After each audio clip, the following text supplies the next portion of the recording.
AP classes. They are a gateway to higher education.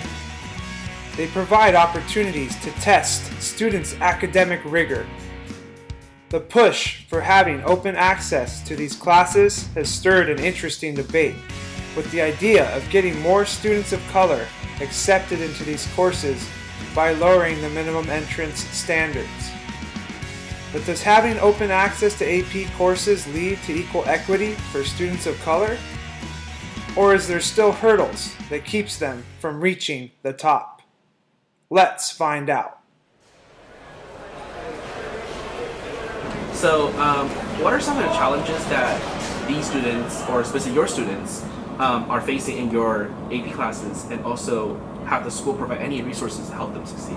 I think one of the biggest challenges, because my test is literacy based, and the documents that they look at a lot of the times are written in English that we no longer speak. Literacy skills are like key.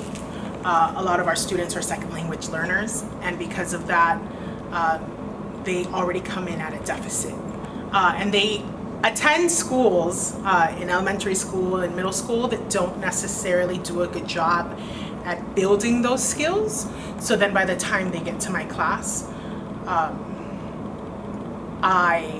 it's a definite challenge to get them ready to analyze primary sources and be successful when it comes to writing.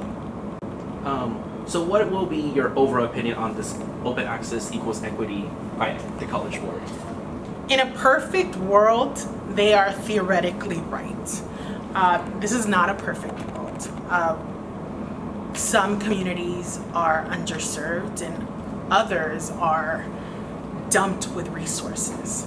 And unless we learn how to balance out that, I think we are damaging and hurting students if we put them in environments that are not beneficial to their learning and development. So you feel like this open access actually will end up hurting students of color? Definitely, because they might end up in a classroom where they lack the skills to be successful, and skills take a while to develop, and they may not develop while they're sitting in that class, and all of a sudden a student that might have been really successful in an honors class or a regular class is all of a sudden failing a core class, and that can definitely hurt a child's self-esteem and their view of school. And in that sense, I think it can hurt a lot more than it helps. In an English class, obviously, if you've got English learners, it's definitely a challenge to try to get our students to pick up the vocabulary that's necessary to be successful on the exam. So that's always been a challenge. But one of the biggest reasons that it is a challenge is just the reading habits that we have. At our school, our English department has been really focused on trying to promote reading, independent reading. So we have books, we have our personal libraries, and we've got all the kids on Goodreads, and this is for all of our students, not just our AP students, but especially our AP students. And we're trying to have them set reading goals for themselves. And it's just a way that we're trying to address those challenges, but it remains to be seen how successful we can be, because we've really just implemented it more this year. So we'll see the fruits of our labor really in the next 2 or 3 years. P, what is your opinion on this whole open access equals equity?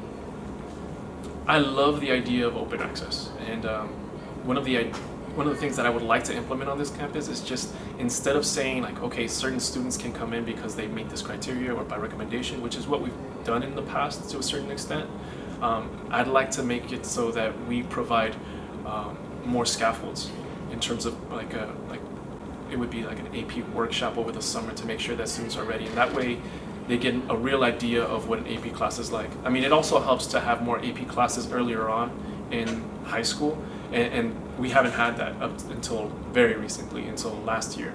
So now students actually have an idea of what an AP class is like, but still they don't know what it's like to be in AP English. And to address that, I think we need to have a class over the summer to at least let them know what it's like, so they're making an informed decision. A lot of students say, I want to be in an AP class, and they have no idea what that means. They just want the prestige, or they want to be with their friends, and I think that's a problem. But if we make it so that they are they have to have a real taste of it so that the teacher can gauge the student's ability and work ethic, and so that the student can gauge their own ability and work ethic, then we'll have better classes. Up to this point, I've had all kinds of students in my classes, and I think every single one of them has benefited from it, but I think it's hurt them in terms of GPA and other options. There have been certain students who may lack certain skills and they need a lot of help, and because of their work ethic or because of other things going on in their lives, like they aren't able to give as much time to the AP classes as much as they need to be putting into it. Yeah, well, I know that part of the AP statement talks about academic readiness, so I know that that's one issue. So it's not just about allowing more students in, but just ensuring that you're keeping the same expectations for them, which is to pass the AP test. Since you can't really change the curriculum or change the expectations, then the issues that I see is that a lot of the students, especially here at Libro, we have the students have some gaps in literacy, and so that actually ends up having an impact on their ability to perform well on the AP tests when they get there. Mm-hmm. Do you feel like you had to lower any of your academic standard or your academic bar in order to basically make your student meet the minimum goal for AP, or do you kind of just go through it first to see if a student fails?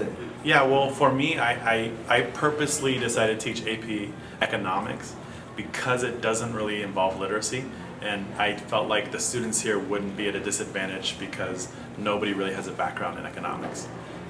For me, I do not slow down because the AP pacing is pretty tight. So you don't really have a chance to slow down or water down their curriculum, or else you'll get to the test in May and the students won't really have the ability to pass it. So I go at the speed I need to. I know that some students, if they need extra time, it's all about providing the extra time.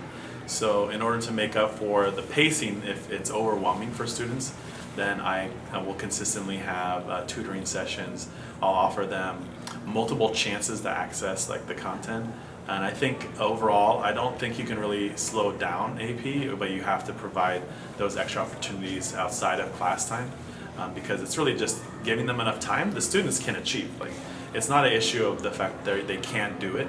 It's just a matter of offering the support. For me, for my particular AP class, giving them extra time is like the most valuable thing.